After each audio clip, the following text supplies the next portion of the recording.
नमस्कार। आज मैं फिर आपके सामने अपराध की एक और घटना लेकर आया हूँ।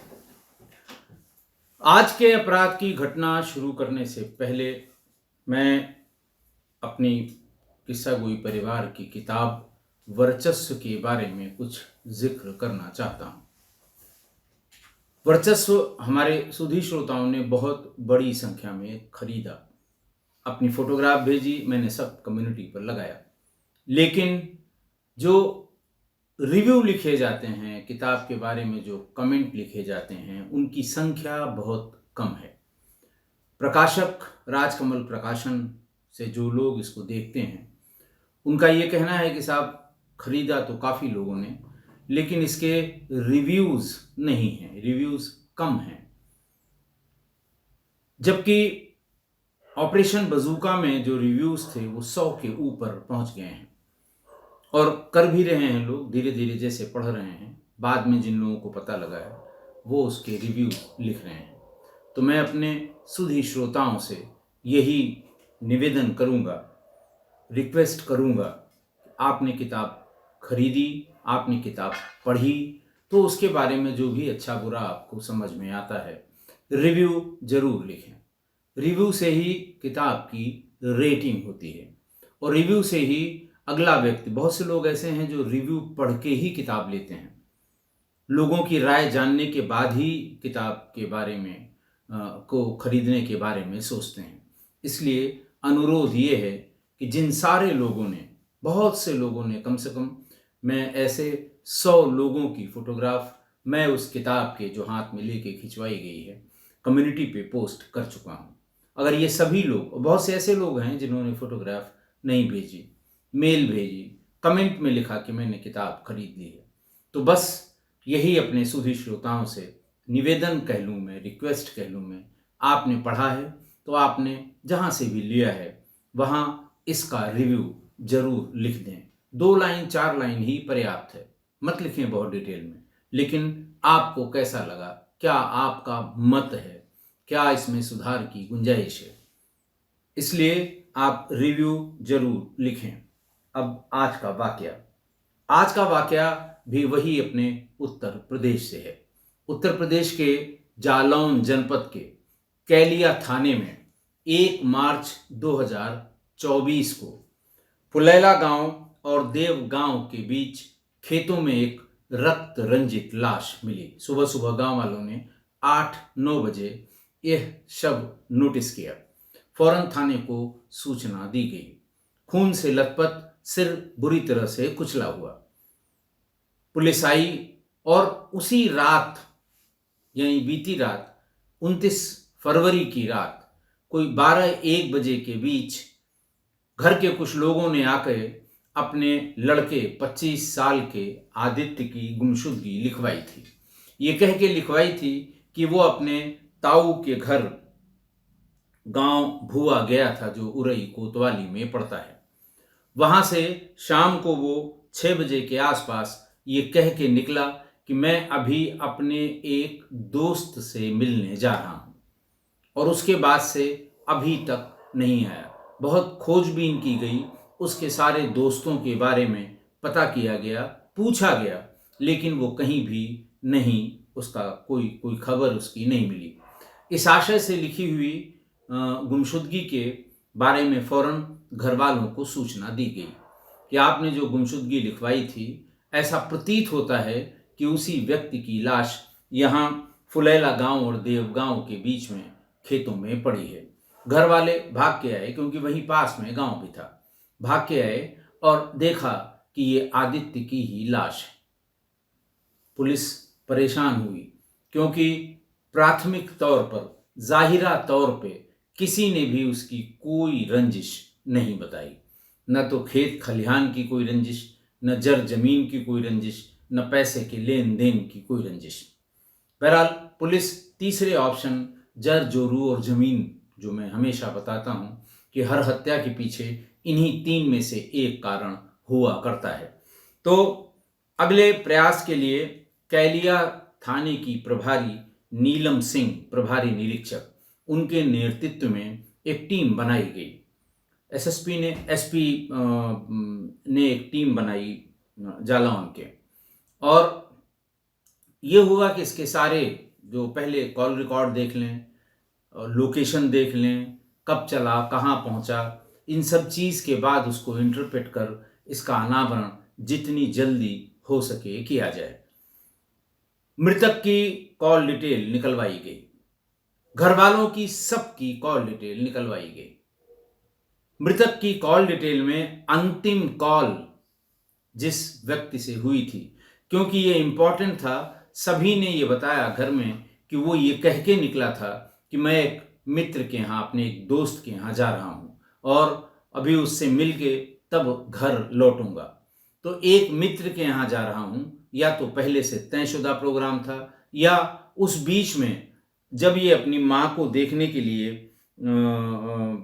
उरई कोतवाली के गांव भुआ आया था, उसी समय किसी का फोन आया होगा। जिस व्यक्ति का फोन उस समय आया था, पुलिस ने उसका फिजिकल वेरिफिकेशन कराया। उसका नाम गांव का ही था, उसका नाम सुनील कुमार था। सुनील कुमार से जब पूछा जाने लगा कि घटना से, यानी शाम को घर से चलने के ठीक पहले जब उसने कहा कि मैं एक मित्र से मिलने जा रहा हूं, तो तुमसे ही बात हुई है, क्या बात हुई है, वो वही दाएं बाएं की बातें बताने लगा। लेकिन फिर जब पुलिस ने सख्ती की, क्योंकि और कोई कारण समझ में नहीं आ रहा था, तो जब और सख्ती की गई तो फिर उसने धीरे धीरे करके सारी बातें बतानी शुरू की। बातों का सार यूं निकला, जो बाद में कोच सर्किल के क्षेत्राधिकारी उमेश पांडे ने प्रेस को ब्रीफ करते हुए भी बताया था कि 25 वर्ष का मृतक था आदित्य। उसकी शादी अभी हाल हुई थी। उसकी पत्नी 20-21 साल की थी, नई लड़की थी, सुंदर थी, और उसका व्यवहार बहुत अच्छा था।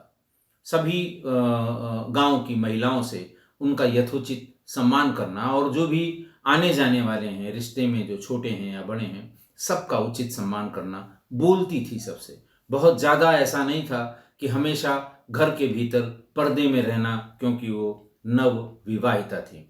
तो इसके इस व्यवहार की वजह से लोग उसकी बहुत तारीफ भी किया करते थे। घटना के संबंध में महिलाओं से जितनी पूछताछ हुई थी, उसमें भी यही बात आई थी कि आदित्य की पत्नी बहुत भली है, बहुत अच्छी है, सबसे बात करती है।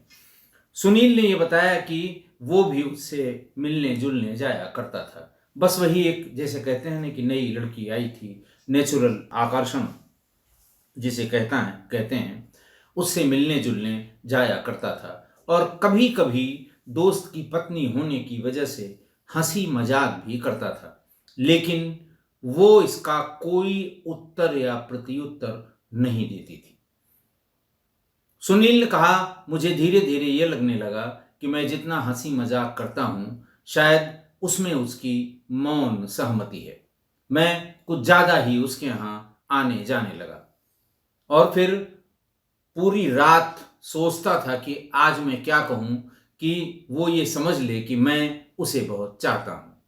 वो जो भी कहता था उसका कोई जवाब वो महिला नहीं देती थी, वो लड़की नहीं देती थी, वो नव यौवना नहीं देती थी, वो नव विवाहिता बिल्कुल उस सिलसिले में यस नो या कुछ भी बात नहीं करती थी।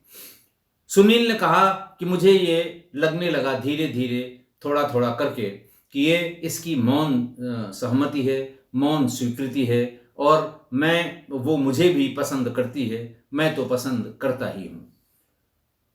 बार बार के इस प्रयास के बाद भी जब उसकी जुबान नहीं खुली, तो उसे ये लगा कि लगता है इसने मुझसे होने वाली हंसी मजाक की बात अपने पति से बता दी है, और शायद पति के कहने पर ही ये बिल्कुल एक शब्द न हाँ न ना, मुस्करा के चली जाना या मुस्करा के हट जाना, लेकिन बुलाने पर कभी ऐसा नहीं हुआ कि वो न गई हो। बुलाने पर अभिवादन करने का कभी ऐसा नहीं हुआ कि उसने कोई प्रत्युत्तर न दिया हो। उसके दिमाग में ये बात रह रह के कौंधने लगी कि लगता है उसका पति यानी आदित्य, मृतक आदित्य, वो उसको जानकारी हो गई है इसीलिए वो कुछ बोलती नहीं है। आदित्य भी पीने पिलाने वाला आदमी था, शाम के समय शराब पीता था। ऐसे ही एक पार्टी में आदित्य और सुनील बैठे। बातचीत में अब उसके मन में तो या उसके दिमाग में तो एक ही काम था, बस वही महिला। उसने बातचीत में कहा उससे, आदित्य से, कि तुम भाभी का ध्यान नहीं देते हो। अभी अभी वो शादी करके आई है, उसे अच्छे कपड़े तुम्हें खरीदवाने चाहिए। फिर क्या कि फलां जगह मेला लगा था, तुम्हें चाहिए था कि उसे मेले में ले जाते। जो भी पूरा एक्सरसाइज करके, पूरी रिहर्सल करके कि क्या उससे कहा जाए कि उसके मन की बात मुझे ऐसी मिले जो मैं फिर उसकी पत्नी से कह के उसको विनोवर कर सकूं। लेकिन उसकी इस बात से आदित्य को गुस्सा आया। उसने कहा, भाई मेरी पत्नी है, तुम्हारा क्या इतना मतलब है? मैं उसे पुराने कपड़े दूं, नए कपड़े दूं, खाना दूं न दूं, तुम क्यों इतना चिंतित हो? तुम क्या लगते हो इसके? मेरे गांव के ही हो, भाई लगते हो, तो अपनी लिमिट में रहा करो। मैं उसके साथ क्या करता हूं ये मैं जानता हूं। तुमको इसकी फिक्र करने की जरूरत नहीं है। सुनील ने यह बताया कि जब उससे इस तरह की बात हुई तो उसने ये इंटरप्रेट किया कि ऐसा लगता है मेरी हंसी मजाक या मेरे एडवांसमेंट या मेरे एक तरफा प्रणय निवेदन को उसने अपने पति को बता दिया, और पति ही हमारी राह का सबसे बड़ा रोड़ा बना हुआ है। उसी दिन उसने ये डिसाइड कर लिया कि पहले इसको रास्ते से हटाते हैं, तभी हम इसकी पत्नी तक पहुंच पाएंगे, वरना वो कभी कुछ बोलेगी नहीं। अपने दिमाग से काम करते करते उसने एक दिन शाम को, एक दिन क्या, 29 फरवरी 2024 की शाम को, जब वो अपनी मां को देखने अपने ताऊ के घर गया हुआ था, तभी उसको फोन किया। जिस लास्ट कॉल से उसको पुलिस उस तक पहुंच पाई। किया कि आज हमने पार्टी रखी है, तुम भी आ जाओ। इनिशियली तो उसने मना कर दिया था कि नहीं नहीं, माँ को देखने आया हूँ, तबीयत बहुत ठीक नहीं है, इसके बाद मैं घर चला जाऊंगा। फिर ज़्यादा अनुरोध करने पर उसने कहा ठीक है, मैं आधे घंटे में आता हूँ। और वो वहाँ पहुँच गया। पहले से ही तैयार बैठे सुनील ने उसे खूब शराब पिलाई। जब उसे लगा कि अब ये अपने होशो हवास में नहीं है, तो उसने एक हथौड़ा पहले से अपने पास रखा था। उस हथौड़े से एक ही वार में उसके सिर के 2 टुकड़े कर दिए, और उसके बाद उसके चेहरे पर इतनी बार चोट पहुंचाई कि थोड़ी ही देर में 10-5 मिनट में ही उसके प्राण पखेरु उड़ गए। फिर वहां से उसे एक पॉलीथीन के बैग में, सिर का हिस्सा चूंकि उसमें खून बहुत बह रहा था, तो सिर के हिस्से को एक पॉलीथीन बैग में पैक करके उसे कंधे पर लाद कर उस खेत के पास तक उसने फेंक दिया। और फिर लौटकर जमीन पर जहां बहुत ढेर सारा खून बिखरा पड़ा हुआ था, उसको खोद के या उसे वहां से हटा के खुर्द मुर्द करके, ताकि वहां पर यह पता न लगे कि हत्या यहीं पर हुई है। उसका मोबाइल भी लेकर वो भाग गया। खैर, इतना सब होने के बाद पुलिस ने उसके पास से वो मोबाइल और आला कतल वो हथौड़ा बरामद कर लिया। भुआ का ही रहने वाला था। उसके पिता का नाम भास्करन था। एसओजी और सर्विलांस टीम ने बहुत अच्छी तरह से इसका खुलासा किया, और फिर इस खुलासे की ब्रीफिंग क्षेत्राधिकारी कोच, मतलब सीओ कोच जिन्हें कहते हैं, उमेश पांडे ने अच्छी तरह से इसकी ब्रीफिंग भी की, और ये जानकारी दी कि मुख्य उद्देश्य उसका यही था कि किसी तरह से वो महिला के पास तक पहुंच सके, उसको विनोवर कर सके, उसे पा सके। लेकिन ये उसका जो प्रयास था वो एक तरफा था, और उसके दिमाग में ये बात घर कर गई कि हमारे मिलने में जो सबसे बड़ी बाधा है वो उसका पति आदित्य है। इसीलिए उसने आदित्य की हत्या कर दी। आदित्य को गिरफ्तार करके एविडेंस प्रॉपर मिल ही गए थे, पुलिस ने जेल भेज दिया। मैंने बताया ना कि हालिया है, हाल फिलहाल की घटना है, 4-5 दिन पहले की बात है, क्योंकि 1 तारीख को मिली हुई लाश का ये खुलासा 7 तारीख को, 6 तारीख की शाम को हुआ था। घटना के 5-6 दिन बाद आज की घटना। एक तरफा आकर्षण की कोई परिभाषा नहीं है। आप दूर से देखकर तो ये कह सकते हैं कि भाई फलाना फलानी के पीछे या फलानी फलाने के पीछे पागल है। ये एक तरफा प्रयास है या एक तरफा आकर्षण है, एक तरफा प्यार है, ये तो आप कह सकते हैं, लेकिन इसको परिभाषित नहीं किया जा सकता, क्योंकि आपको ये नहीं पता कि जिसके प्रति एक तरफा आकर्षण है वास्तव में उसके मन में क्या है। वो सिर्फ वही जानता है, लड़के के प्रति किसी लड़की का आकर्षण या लड़की के प्रति किसी लड़के का आकर्षण, एक तरफा। लेकिन जिसके प्रति आकर्षण है उसके मन में क्या है ये आप बाहर से नहीं पता कर सकते। इसलिए अगर जब तक वो पता नहीं हो, इसको एक तरफा या दो तरफा कहना उचित नहीं होगा। ये कोई नहीं बता सकता कि महिला ने कभी, अगर किसी महिला ने कभी रिएक्ट नहीं किया तो क्या वास्तव में उस व्यक्ति या उस लड़की के लिए उसके मन में कुछ भी नहीं था। कोई नहीं बता सकता सिवा उसके जो इसमें दूसरा पार्टनर है। और अगर उसके प्रति, जैसे इस घटना में सुनील की बात समझ लें कि सुनील का ये कहा गया, प्रेस ब्रीफिंग में भी कहा गया कि एक तरफा आकर्षण था उस महिला के प्रति, लेकिन अगर यह आकर्षण नहीं था तो उसे सुनील के प्रति क्रोध होना चाहिए था, उसे सुनील के प्रति नफरत होनी चाहिए थी, और ज्यादा होने पर इस नफरत या प्रतिशोध को प्रदर्शित करना चाहिए था, या परिवार में खासकर पति से इसका जिक्र जरूर होना चाहिए था। क्योंकि ये देखिए एक सामान्य सी बात है, जिन जिन पे गुजरी है वो सब जानते हैं कि कभी कभी एक तरफा आकर्षण या जिसे एक तरफा प्यार कहते हैं, एक तरफा नज़दीकी कहते हैं, एक तरफा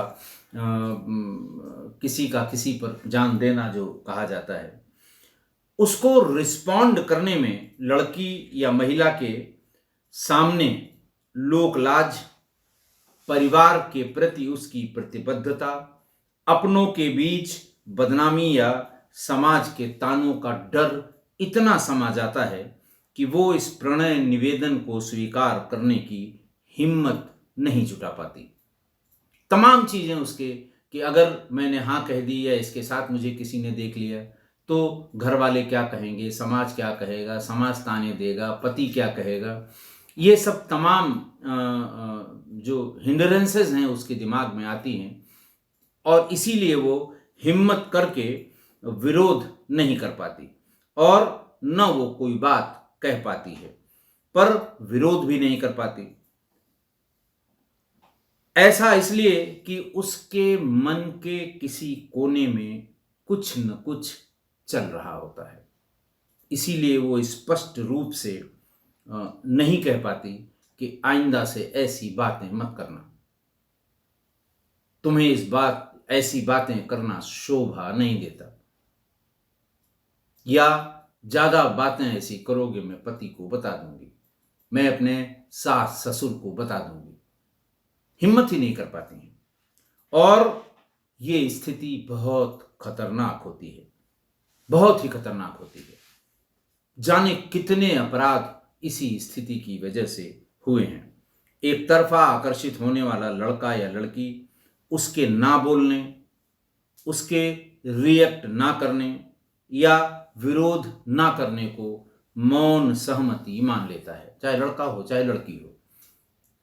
अगर उसने कोई रिएक्शन नहीं दिया, उसने कोई विरोध नहीं किया, उसने कोई प्रतिरोध नहीं किया, उसने कुछ नहीं कहा, तो ये मान लेते हैं कि ये उस लड़की या महिला की मौन सहमति है, या उस लड़के या पुरुष की मौन सहमति है।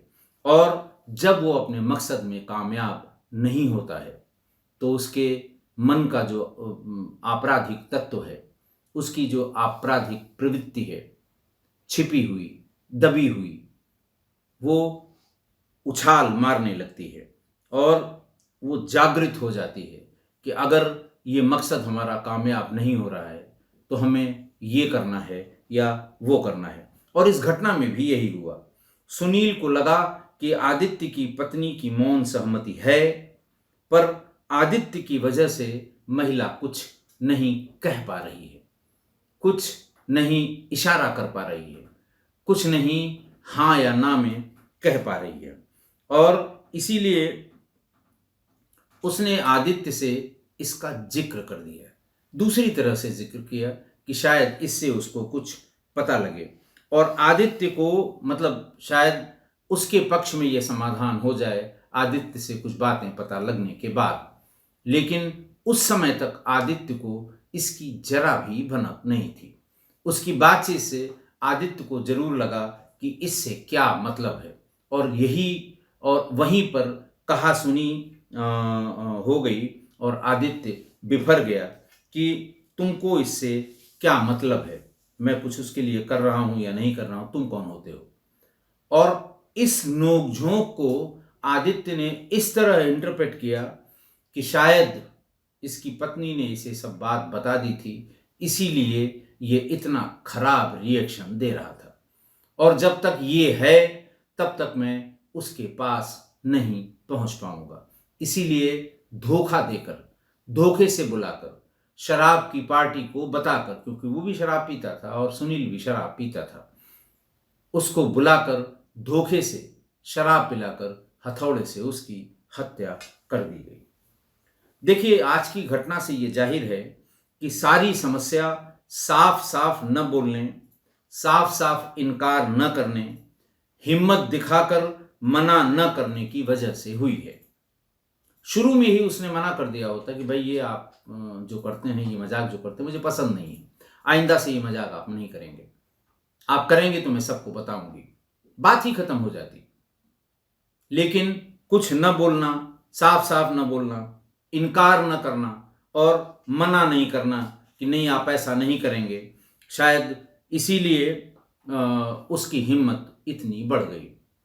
तो इससे यही समझ में आता है कि जब भी ऐसे एक तरफा प्रकरण में कोई उलझे, कोई भी, कुछ लोग हो सकता है उलझ चुके हों इस तरह के प्रकरण में, या हो सकता है किसी के सामने ये प्रकरण चल रहा हो, या आगे आने वाले समय में इस तरह के प्रकरण, एक तरफा वाले जो प्रकरण है, उसमें या तो साफ साफ हाँ कहिए या फिर साफ साफ ना कहिए। कुछ ना बोलने या मौन रहने पर हमेशा इसे मौन स्वीकृति मान लिया जाता है, चाहे वो लड़का हो चाहे लड़की हो। अगर आप कुछ नहीं बोलेंगे तो ये माना जाएगा कि जो कुछ आप कह रहे हैं उस पर सामने वाले की मौन स्वीकृति है, मौन सहमति है। और फिर वो अपने पक्ष में इस बात को समझने लगता है कि नहीं नहीं सहमति है, और फिर जब ऐसा नहीं हो पाता तो गंभीर वारदात होती है। इस तरह की बहुत घटनाएं मैंने आपको इसी किस्सा गोई के अलग अलग एपिसोड में सुनाई हैं। इसलिए पसंद और नापसंद को साफ शब्दों में बोलना सीखिए, साफ साफ बोलना सीखिए। इधर उधर कहते ना, तो इधर उधर की बात न कर, ये बता कि कारमा क्यों लौटा। तो इधर उधर की बात न करिए, साफ साफ बताइए कि बात आपको नापसंद है या ठीक है, आपकी ये बात मुझे पसंद है, जो भी आपके मन में है। दुविधा की स्थिति में रखेंगे, कुछ नहीं बोलेंगे, इसको आपकी मौन सहमति माना जाएगा। और फिर जब मौन सहमति जानकर उस दिशा में कोई प्रयास करता है और उसे अपना मनचाहा नहीं मिलता, तो उसका जो आपराधिक मन है वो बाहर निकलता है और इस तरह की वारदात हो जाती है। इसलिए फिर कहूँगा मैं कि पसंद और नापसंद को साफ साफ शब्दों में बोलना सीखिए, वरना नुकसान होगा। आशा है आप मेरी इस बात से सहमत होंगे। आज के लिए इतना ही। बहुत बहुत धन्यवाद।